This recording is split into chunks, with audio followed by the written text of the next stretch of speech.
Comeback. বছর চারেক আগে দলবিরোধী মন্তব্যের জন্য বিজেপি থেকে সাসপেন্ড হয়েছিলেন। এবার সেই রিতেশ তিওয়ারি বিজেপির ভোটযুদ্ধের এক সৈনিক। কাশীপুর বেলগাছিয়া কেন্দ্রে অতীন ঘোষের বিরুদ্ধে বিজেপির প্রার্থী হন। অতীন দা একজন উত্তর কলকাতার অনেক বড় নেতা, দীর্ঘদিন তিনি রাজনীতি করছেন। ব্যক্তিগতভাবে আমার অতীন ঘোষের বিরুদ্ধে বলার কিচ্ছু নেই। ওরা মাইনরিটি পলিটিক্স যদি করে তাহলে মেজরিটি পলিটিক্স করতে আমরাও বাধ্য হব, কারণ আমরাও হরিনাম সংকীর্তন করতে নামিনি। রিতেশ তিওয়ারির বেড়ে ওঠা এই কাশীপুর বেলগাছিয়া এলাকাতেই, সেই অর্থে ময়দান তাঁর চেনা। কাশীপুর আমার ঘর, আমি এখানে জন্মেছি, আমি এখানে পড়াশোনা করেছি। কেউ আমার সাথে পড়েছে, কেউ আমার সাথে খেলেছে, কেউ আমার সাথে সামনে গঙ্গা আছে সাঁতার কেটেছে। তো দীর্ঘ আমার দেখতে দেখতে 55 বছর বয়স। তো এই 55 বছরের অভিজ্ঞতা কয়েকটা জেনারেশন আমাদের সামনে চলে গেছে। কাউকে আমি কাকা ডাকি, কেউ আমায় কাকা ডাকে।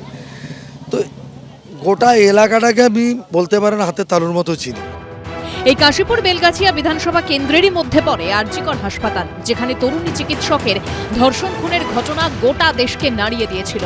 সম্প্রতি দুজনের মর্মান্তিক মৃত্যুতে ফের প্রশ্নের মুখে আরজিকর হাসপাতালের পরিকাঠামো। কিন্তু ভোটে কি তা ফ্যাক্টর হবে? লিফট ভাঙার পর আমি গেছিলাম, আমার কাছে ওই টেন্ডার কপিটা আছে। বারাসাতের ওই কোম্পানিকে, যেটা এখন অপারেটিভ ছিল, তাকে যে টেন্ডারটা দেওয়া হয়েছে আপনি পড়ুন ওটা।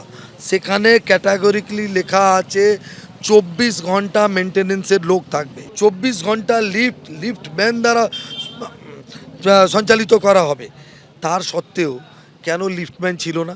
আপনি এখন তো কিছু নেই, আপনি চলে যান আজীবন। কোনো লিফটে যদি লিফটম্যান দেখবেন, আপনি যা বলবেন মেনে। 2014-তে চৌরঙ্গী বিধানসভার উপনির্বাচনে বিজেপি প্রার্থী হয়েছিলেন রিতেশ তিওয়ারি। 2016-র বিধানসভা ভোটে রিতেশ প্রার্থী হন তৃণমূলের নয়না বন্দ্যোপাধ্যায়ের বিরুদ্ধে। কোনোবারই জিততে পারেননি। এবার কি হবে?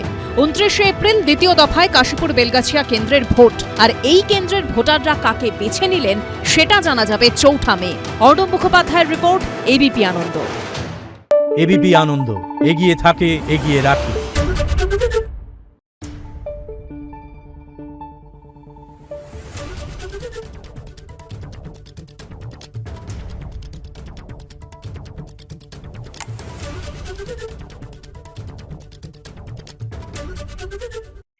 সত্য অন্তহীন, সত্যের খোঁজও তাই, সত্য সন্ধানে তাই আমরা অক্লান্ত, অকুতভয়। এবিপি আনন্দ নতুন ভাবনার প্রতীক, যা মনে মুক্ত, তথ্যে যুক্ত এবং যাবতীয় সীমানার বাঁধন থেকে মুক্ত।